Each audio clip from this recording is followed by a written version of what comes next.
a new system that is better than money, like you said. C cash, C standing for commodities. Now, just high overview. What is it? Why do we need it? And then we can get into the particulars. Sure. Well, it is simply put a way for people who have an asset portfolio, a set of assets, and in certain proportions that they've chosen to to send value to other similarly endowed people, and that value comes out of your sending portfolio and goes directly into the recipient's receiving portfolio without needing to live as money. In the ever-changing financial landscape, staying ahead is key, and that's where today's sponsor, Moomoo, comes in. The brokerage app offers a range of essential features designed to empower investors like you and allows you to trade like a pro. What I love about Moomoo is that you can get real-time access to Federal Reserve meetings, keeping you in the know about policymakers' latest decisions. Plus, Moomoo goes beyond that. It also provides live streaming of major company events like earnings call conferences, product releases, and analyst interviews. You'll stay well informed with the app's top-notch news coverage. More than that, you can also join a community of investors to exchange thoughts, insights, and strategies. Communicate alongside fellow investors as market conditions evolve. With the knowledge and support from the Moomoo community, coupled with access to the latest news, you'll find yourself better equipped to navigate the markets, even during times of uncertainty. Moomoo is currently offering a fantastic deal for new users. By meeting the deposit requirement, Canadian users can get up to $1,520 of cash coupon, and US users can get up to 16 free stocks. And what's more exciting is that Moomoo offers a competitive rate with a remarkable 5.1% APY in the cash sweep program. Click on our link down below to learn more. We're speaking today with our next guest, David Chaum. He is one of the pioneers in cryptography, widely regarded as the godfather of cryptocurrency. His earlier work in the 1980s helped set the framework for cryptography, cryptocurrencies, and what we know today as blockchain technology. David is now here to talk to us about his new revolutionary idea for a new system of digital cash. Very exciting. An honor to host you today, David. Your work has been monumental for the development of the entire crypto industry. So welcome to the show. Hey, thanks so much, David. It's great to be here with you. Yeah. For the audience who may not know your work, tell us about the paper that you wrote or published in the early 80s entitled Blind Signatures for Untraceable Payments. It set the framework for cryptography and digital cash. What was that paper about? What were you trying to achieve there? It's interesting. I think that I was a grad student at Berkeley, and I realized how important privacy would be in the upcoming information age. This is in the late 70s and into the early 80s. And the US government, the National Security Agency, the new head of it, sent a letter out to all the scientific associations, and it was reported in Science magazine that anyone who organized a conference or even a session at a conference on cryptography was like breaking all kinds of laws. Anything about cryptography was born classified, like nuclear secrets. So even if you thought about it yourself in your own basement, it's still a national secret and you can't tell anyone.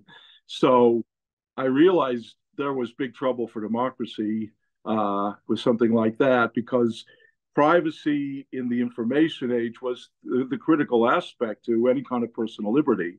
And the only way to enforce it or create it really was with cryptography. And so I figured out a way to make something which I called a digital bearer instrument, a number that's worth money. And that was the first time anyone ever proposed a thing like that. But moreover, it had built into it privacy. In other words, when you withdraw that number from the bank or wherever you get this valuable number, they don't see exactly which one you got. You're able to hide that when they sign it with a validating signature. So later, they can't take it from you, and later when you spend it, they don't know who it was that spent that particular bearer instrument.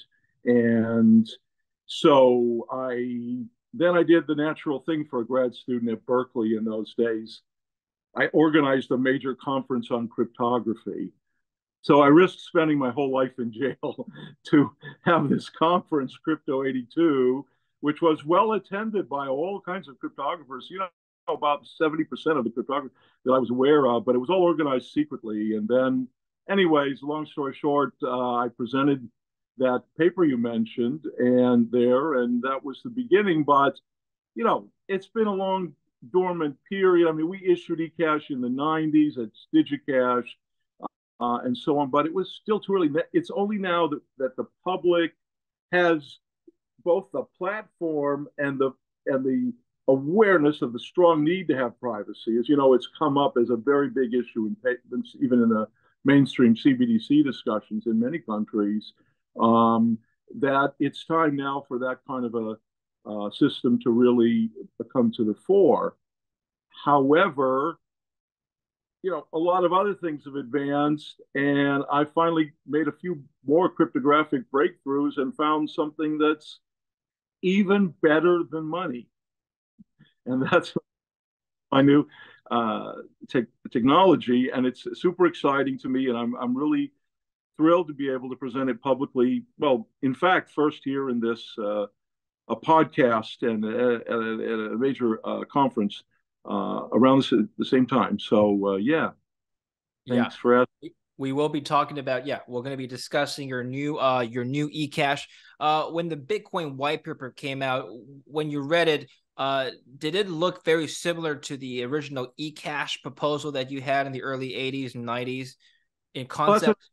That's a well framed question, which I will answer, because generally I don't talk about that connection so much, but publicly. But the difference between Bitcoin and eCash is that, I mean, to me, there's no privacy in Bitcoin.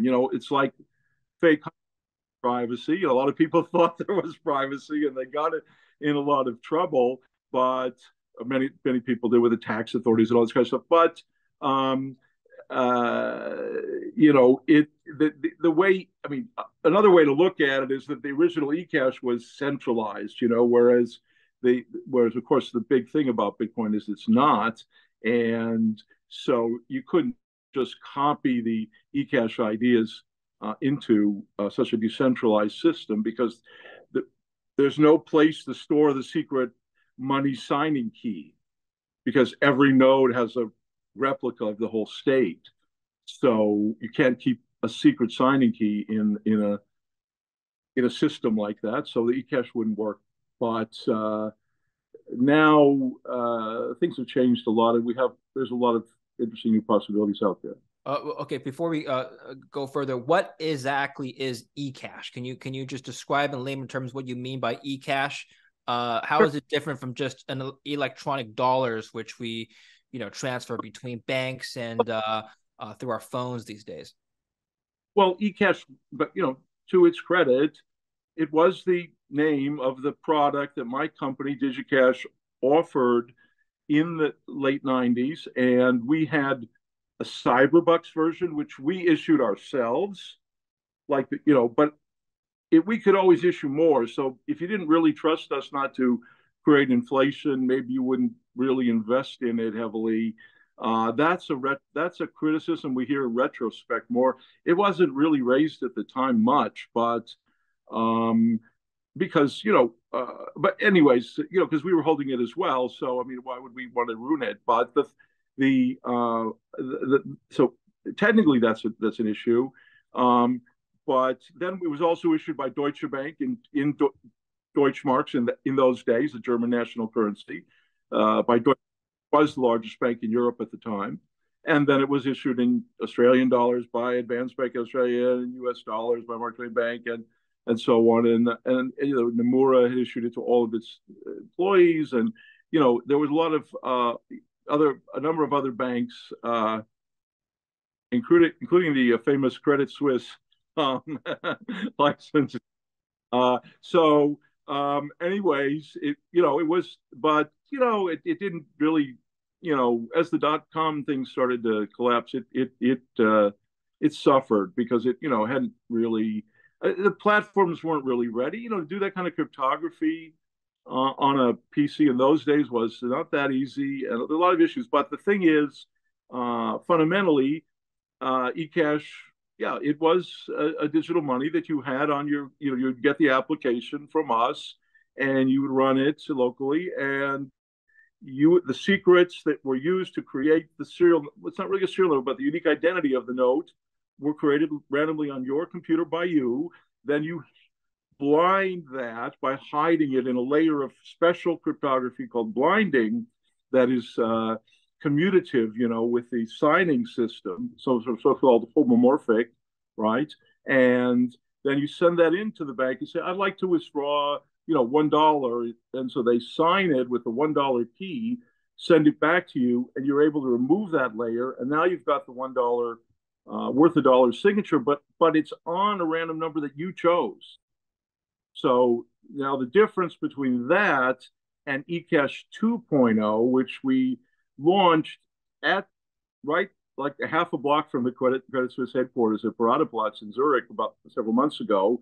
IBM built it for the Bank for International Settlement and the joint thing with the Swiss National Bank, and we demoed it. I was there; it was really fun, and you could buy a T-shirt with it, phone app, and see the insides working on the screen, and all this, and it worked great. About 150 people came to see it, and that's eCash 2.0, which has the same level of it's the same kind of thing, except let me put it this way: there's a fundamental difference which I'm using in this Better Than Money, which is really important. And by the way, that's joint work with Thomas Moser. I want to call it, shout out to him. He's great guy. So the thing is that the serial number of eCash 2.0, you get to choose it, but it's published at the time of withdrawal.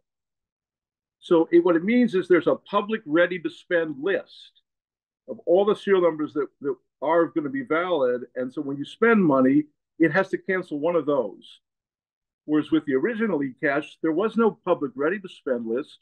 We had to keep a list of all the previously spent serial numbers to make sure they couldn't be double spent. But we flipped it around at eCash 2.0. Now there's a list. We took some technology to do with mixing, a la XX Network. Well, shout out to them, which I founded. Okay, which is now its own entity. But you have a published list of these numbers, but they're not linked to the people. They go through a mixed network before they're published, and so you have that ready to spend list shows the total amount of eCash 2.0 that's been issued, which we didn't have in eCash, the original eCash. So that feature allows auditability. It's key to Better Than Money. Now, you have a new proposal, which you've unveiled at the Singapore Fintech Festival, a new system that is better than money, like you said. C-Cash, C standing for commodities. Now, just high overview, what is it? Why do we need it? And then we can get into the particulars. Sure. Well, it is simply put a way for people who have an asset portfolio, a set of assets, and in certain proportions that they've chosen to send value to other similarly endowed people, and that value comes out of your sending portfolio and goes directly into the recipient's receiving portfolio without needing to live as money.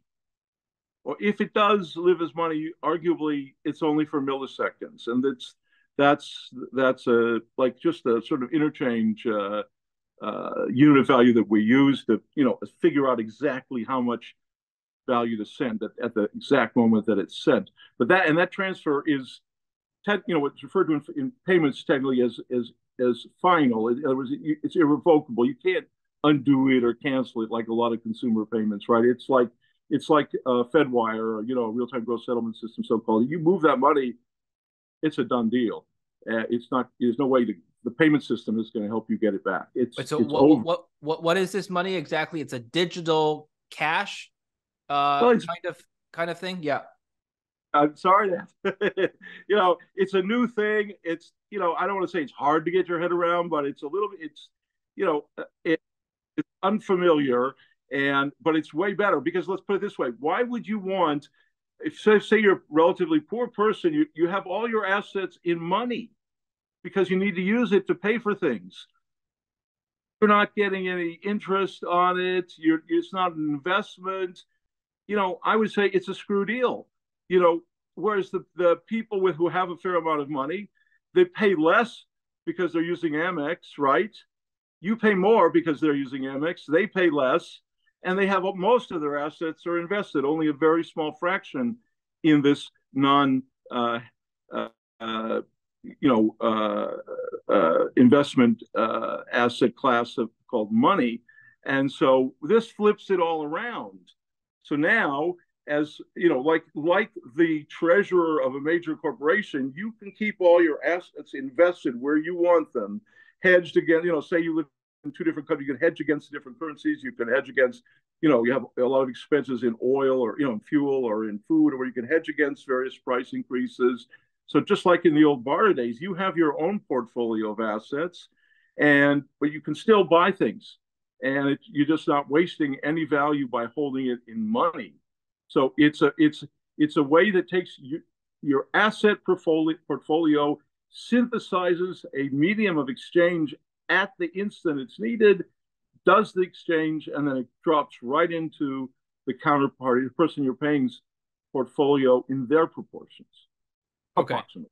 Okay. And why? So what are the advantages of this system versus let's just take what most people use today, which is fiat, but just in a digital form. If I transfer your money through FedWire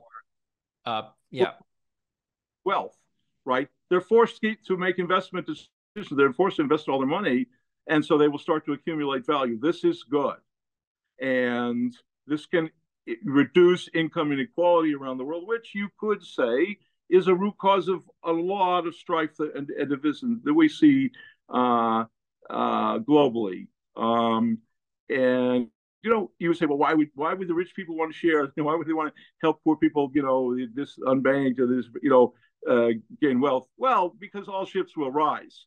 Don't forget, the payments industry is a $2 trillion tax on annually, right, on all global commerce. And it's paid mainly by the poor, right? It's a super aggressive tax. So rich people don't pay it, but poor people pay it. And the poorer you are, the more you pay, right? So if you send money back home, most people are paying 5, 6, 7% for that. They're working in one, poor people that are trying to support their families. Whereas you get money back when you buy stuff with your Amex card, right? But who's paying for that? It's because the price at the store is higher for the people who don't have Amex cards. So, I mean, the whole thing is, so that's one, that's the big, it's a reduction in a 2% global tax, $2 trillion. That's a huge friction in a global economy. And it's a very bad kind of friction to have. It's a pure tax. Economists tell me there's a quadratic effect. It has a bad effect. And so that's a big difference. And another difference is, of course, what sometimes referred to as a commons issue, right? But it's the commons that mostly poor people and medium income, wealth people need to use, which is the financial system. Like rich people, if there's a big financial meltdown, what's referred to as systemic risk, the concept, some bad things happen, like has happened before. Rich people, they just get on their, in their, jet, and they go off somewhere and meet with their other rich friends, and they could care less. But poor people are like really in trouble because of this, and people that are trying to build up the economy and the SME, whatever you want to call it, people, it's just tremendous damage to all of this effort. So, so it's that commons, is in mortal danger with a certain probability of systemic risk of bank collapses, or other stock market settlement system collapses. Now, all those things are only guaranteed to a certain amount by private corporates. And actually, the full faith and credit of the governments aren't even behind them. These are and we came dangerously close. We saw Credit Suisse, which built Switzerland, right? And we saw Silicon Valley Bank, and don't forget about the, GameStop. These systems were not built to be robust in a world of social media where rumors could travel very, very rapidly and with very, strong convincingness. So we are the danger of systemic risk is going through the roof right now, and Better Than Money obviates it, it moots it cancels that because it's all asset backed. So instead of differently, it turns the financial system on its head in the sense that instead of you having to hold the debt of somebody who decides how to invest it and could go belly up and leave you, in the lurch, we flip it around. You hold the assets and you invest them, and it's directly you own those assets. So we get rid of the systemic risk. And can I just add one last thing because you asked about a question, right? There's another advantage, maybe several other, but one to think about is it's really good for markets, and I'm sure your listeners are interested in markets, and maybe if they saw my post on how you can make a perfect market where there's no information asymmetry, that appeared in CoinDesk. I'd have a look at that. That's a very fundamental thing, and it turns out that this Better Than Money can be used to implement that. But when all kinds of people around the world are investing, that's going to provide a lot more good information to markets than if there's only a handful of investors who don't really care that much. And there's a Condorcet's theorem says that you have like a giant crowd of people, they're going to come up with good answers to stuff. And so this is actually good for the markets in that sense. Can we just talk about the mechanics of C cash? So the C stands for commodity. Which commodities are you thinking of? It's not really a backing, is it? I'm just trying to understand exactly how it works. Yeah. Well, fortunately, luckily, the exchange traded fund, which was arguably created by BlackRock 20 years ago, but there was some earlier stuff, but it wasn't really. BlackRock created it as an altruistic thing for the globe, for the poor. They wanted ordinary people to be able to invest like richer people could. That's why they created the exchange traded fund, so you could hold all kinds of different assets, not just equities in your home country. And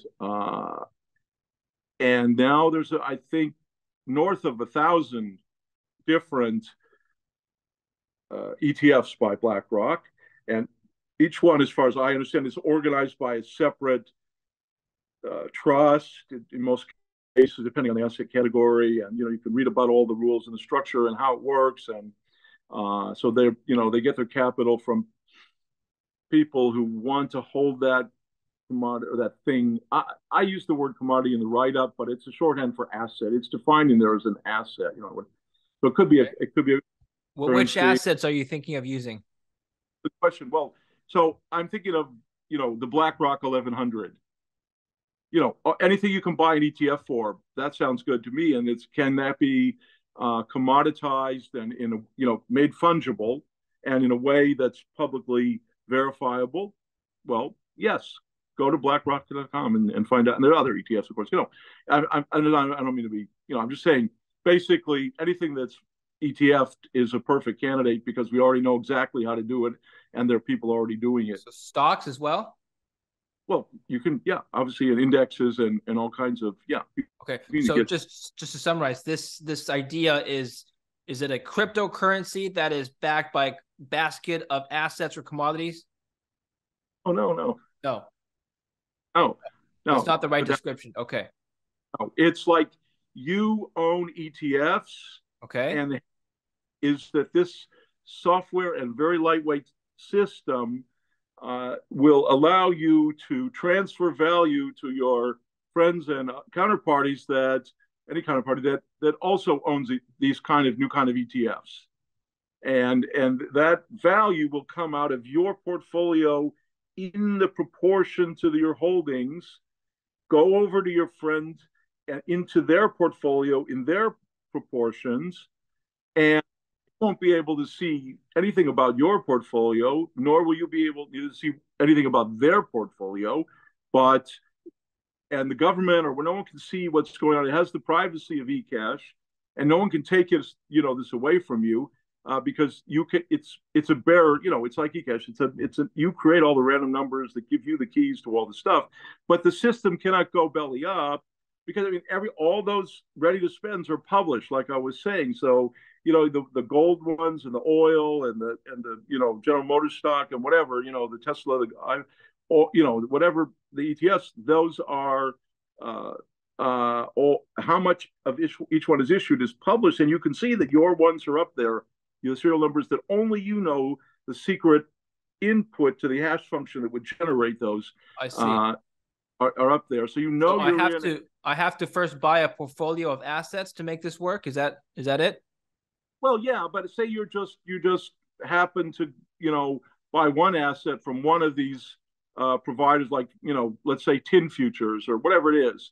Once you buy one, you get the sort of like the eCash 2 for that one from that what I call provider, and now you're actually in the system. You can start. That's your portfolio. You can start to use that. So every provider of an asset category is actually an on-ramp in the system, which is a good thing if you want to get into it, and they're an off-ramp too, because you can say, here's your tin back, give me some pesetas. Yeah. Okay, perfect. So all right, so I've got a portfolio of assets that only I know what's inside. How does the system derive value? Let's say I want to transfer you the equivalent of, let's say, $200 worth of Ccash, right? Does the algorithm or the system convert the value based on my portfolio into your portfolio? How does that work? Okay, so like the easy way to think of it is that everything in the system has to be at market prices, otherwise arbitrage that would opportunities. So now this is something that people get confused about a little bit, but it shouldn't be confusing. Just that I can find it handy to think in dollars, and you can find it handy to think US dollars. Say you can think in Canadian dollars or whatever it is. I don't know. That's fine, and your app can show you everything denominated in your choice of currency, but that's sort of neither here nor there for the technical mechanism. The mechanism just takes what the payer wants to get or the agreed amount in the two currencies at the market price of the payment, and it makes that transfer. Now it's technically in a currency that's synthesized at just for that time window of the transactions that close during that brief time window, and so the precise amount is only known at that time, so that the payer gets a micro refund and the recipient gets a variable amount. So it's settled for exactly an amount which fits in the range that's agreed. So that's the exact price is not set until that moment. But David, if I select a portfolio of assets, presumably I like these assets, I think they're going to increase in value. I mean, why would I pick things that I know or suspect are going to lose value? That wouldn't be good. But if I suspect that they're going to gain value over time, why wouldn't I just hold this basket of assets? Why would I transact with it? Okay, well, that's a super good question. Let me flip it around. I got three answers for you, but first is, why would you hold cash instead of that asset? Everyone that I know that got into Bitcoin early was trying to get rid of everything they owned and put it all in Bitcoin as they could. So think of yourself in that position. You don't want to hold cash, first of all. Okay. Secondly, now this may sound a little odd, but you may see Ethereum rising, whatever. Just hypothetically, let's just say that. So you may think, I'm holding all this Bitcoin, but and a little bit of gold, but I'd like to start getting a little more into Ethereum. But I don't want to pay the gas and the trade fees, and to start to switch my portfolio over. So the AI that helps me run my financial world here, or I can do it myself, right? I can get a little help from AI, but I'm not ceding control to the AI, but it can give you some tips, right? Say, well, just set it so that when you make payments out, they'll diminish your Bitcoin, and when payments come in, they'll increase your ETH. So what the result of that is that you are able to morph your portfolio, but for free. You don't have to pay the fees for those trades. It just starts to happen because you change. You actually have a sell side and a buy side portfolio. Has anyone asked you ever if this may or may not replace money as we know it today? Yes. I mean, let me put it this way. I hope so, because I think systemic risk is growing exponentially. It can only harm the poor. I think the opportunity to reverse the wealth gap and create a lot more global wealth and reduce friction is so compelling that I really do hope so. Now, a slightly more nuanced version of that question, though, David, if you don't mind me just answering that, is that, well, what about central banks? And it, I don't want to give the wrong impression, but some of my best friends work at central banks. I mean, I hang out with central bankers. I'm not co-opted by them. I'm not in collusion with them, but I know them. And, I understand some of the things they're trying to do. If you can read about it, it's a public service. They're trying to create a public good, which is a money that really helps their people, their country. That's kind of the mission, put broadly. And it surprised me, but what they tell me is that even if this, when this takes over, they will not be out of business. They will still be able to set macroeconomic policy by being, in effect, setting interest rates, because they have unlimited credit and liquidity, and so they can always offer loans at a lower price than anyone else. So they can set the interest rate. That's what they tell me, and their papers that are presented about this. I have this on good authority. Now, could I justify it in a debate? No, but that's what I'm told. So they're good on that, and they're good because this helps with the rails. That's an infrastructure that everyone can benefit from, and I think that many central banks around the world are concerned about. They have rich friends and everything, but they're also concerned about inequality. You mentioned several times that this system of money, this new system that's better than money, will solve income inequality, or at least reduce it. How does it do that exactly? Well, like say you're living in some developing country, right? First of all, you're not able to save because you have to hold the currency to buy stuff like food, right? Because you don't have any money, hardly any money. So you're basically living hand to mouth. Okay, so you're not able to invest. So now with better than money, you're forced to always invest, even if you don't have any more money, so to speak, any more value. At least it's invested instead of being held in something that where you're not getting any return on it, right? And moreover, in a lot of these countries, there's crazy inflation, as you know, and this really has a bad impact on people. So they're not even thinking about starting a small business or doing anything, right? Their money that they hold is constantly becoming more and more worthless, so they just spend it. And then the third way is, of course, it could allow them to, first I should say, 2.5 is that, a lot of times in those countries, inflation just goes through the roof or there's a failure. So they could really be SOL, right? So this will insulate them from that because it's commodity based. And then I think the most interesting thing is that they can then participate in the global economy by helping people in more prosperous countries out with things and gain more wealth and start to participate in the global economy more. And that's a good thing. Sort of it will not only enrich them and their fellow countrymen, but also all ships will rise because the global economy will prosper.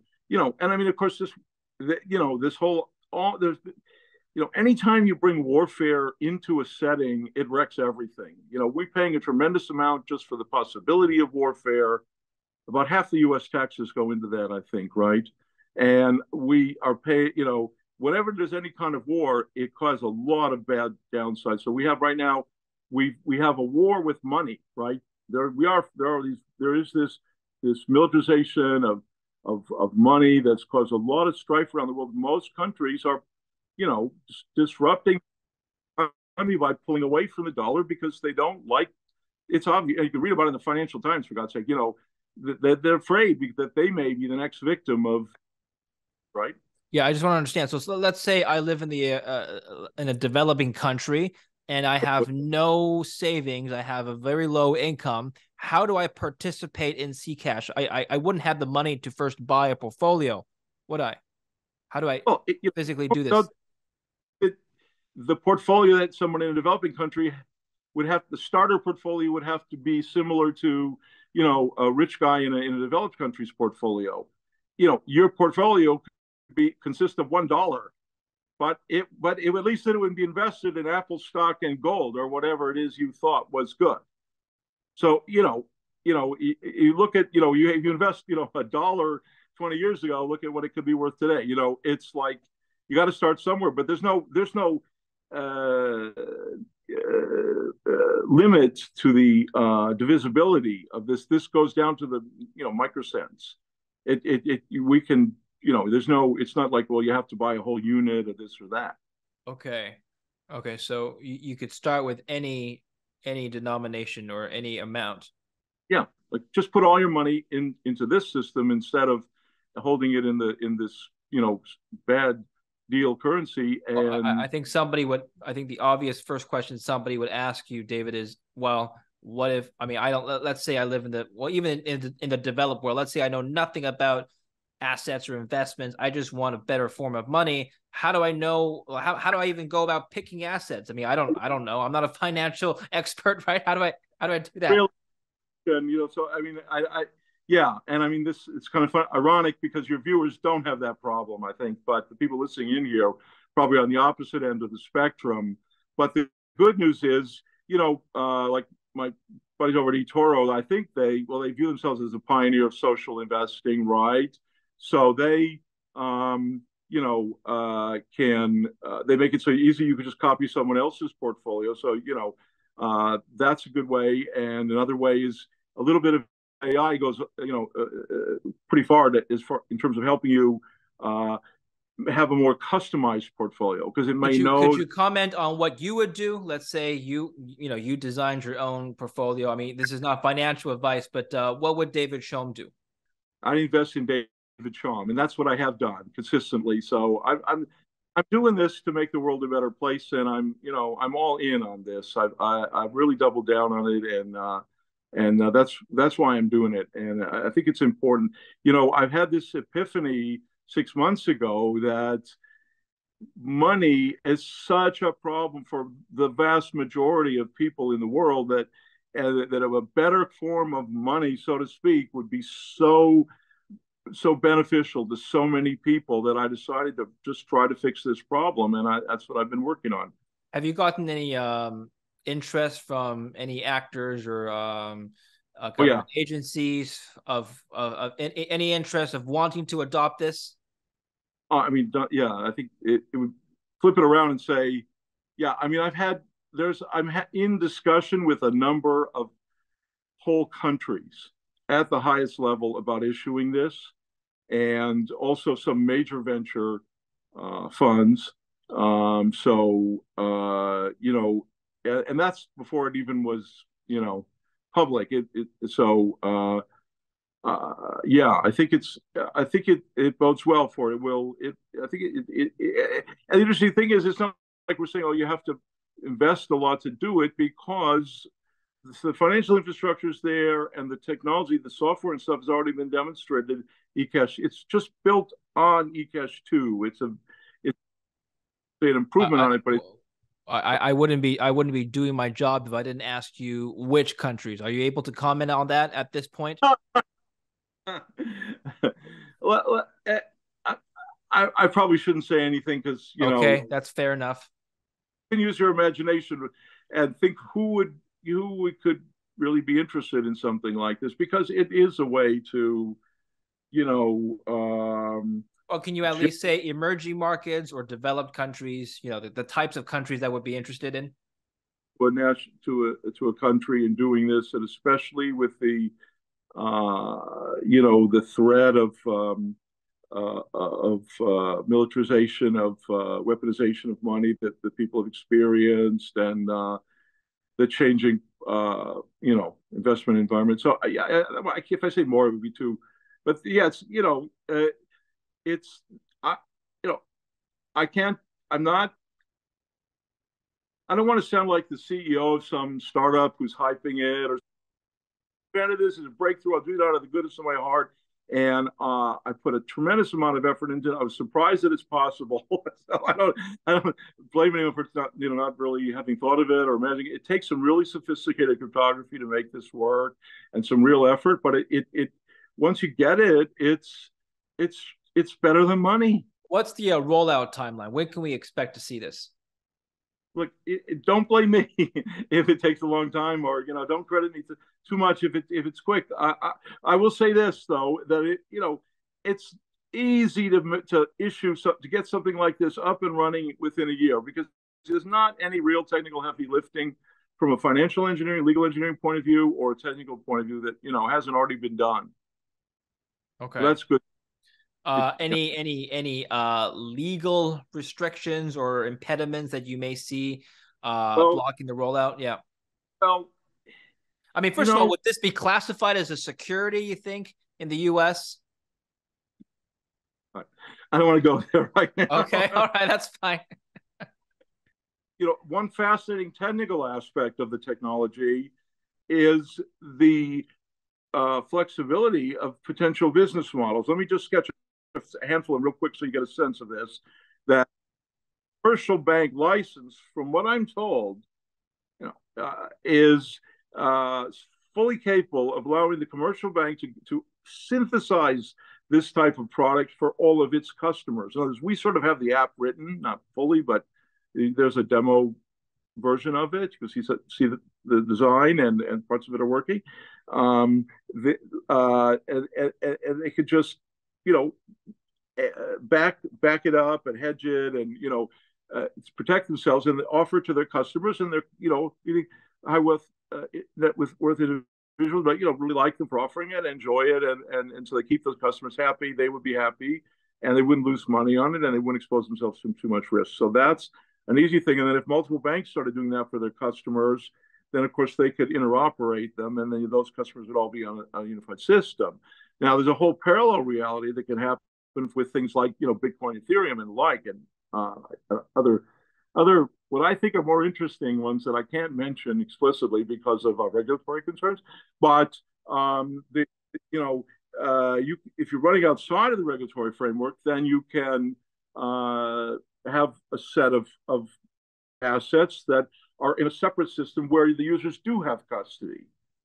So the bank one is a no custody, but the bank's not going to compete with the open one for those assets because it would cost them more than just to pass the user ownership through to their customers. So what you get is like a hybrid client, a client that'll own some and have some that they trust at their bank, say, and then those bank ones will be subject, to whatever bank. And then I think, that division will differ per country and start to expand in favor of things being available more globally. And, that's a whole. And I would add to this one final very surprising thing is that you can actually have more than one central coordinator of the system and multiple providers, like different gold providers in the same system. Your client wouldn't have to distinguish visibly for you, but this provides additional layers of robust kind of decentralization. So it's sort of for the whole financial system inside out. Okay, so it is decentralized in the sense that there's no one issuer of this cash, right? The bank just centrally, synthesizing the whole product to its clients, and the final end result is a very decentralized uh, system. Good. Well, best of luck with the launch, David. Where else can we learn about your work and what you're currently doing? Well, thanks, David.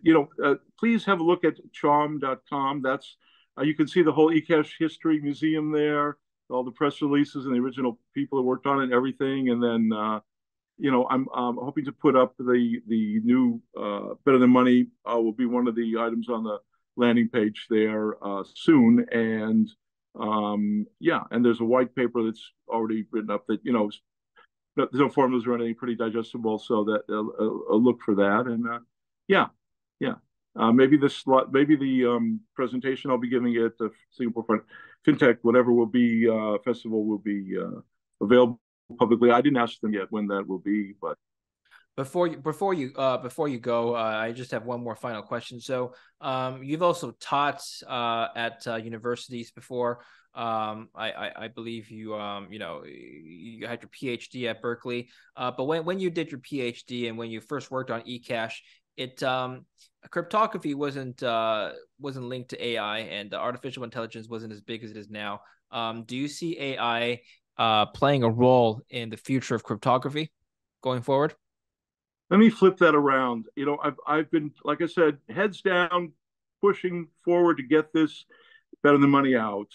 However, I do have a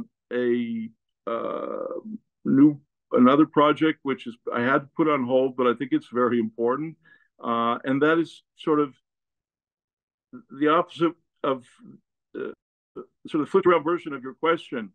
In the answer is I I think that cryptography, in a sense, can have a lot to do with AI going forward, especially in terms of democracy and geopolitics.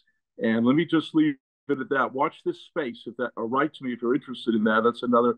That'll once I get this Better Than Money going to help everybody on the planet, then we'll have to start worrying about how we can do a jujitsu move on AI to help it, direct it to help the people. Right. Uh, We'll watch this space for sure. All right. all Thank you, right. David. I appreciate your time. Thank you. It's a pleasure. All right. Take care now. Thank you. Thank you. Yeah. Thank you for watching. Don't forget to like and subscribe and follow David in the link down below.